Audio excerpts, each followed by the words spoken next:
Hi, Shak ni Chideng Vlog, nalupap tagong na. Ngem, adutera paap ko. Ngayon, narito kami sa Barangay Sabang, Ilocos Sur para ipagdiwang ang tagumpay ng mga bata mula sa Turod Elementary School. Kahit hindi man sila nakapasok sa top 5, tuloy pa rin ang selebrasyon. Alam nyo, para sa amin, sila ang panalo. Syempre, ipinakita nila ang kanilang buong husay, dedikasyon, at puso sa entablado sa harap ng nakapakaraming tao.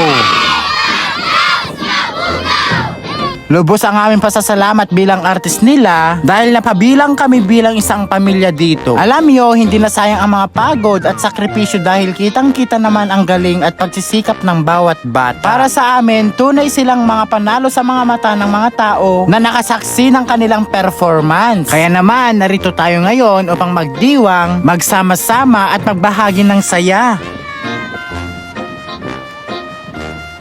Kaya halina mag-enjoy, magsalo-salo, umay kayon, manganin. Bye!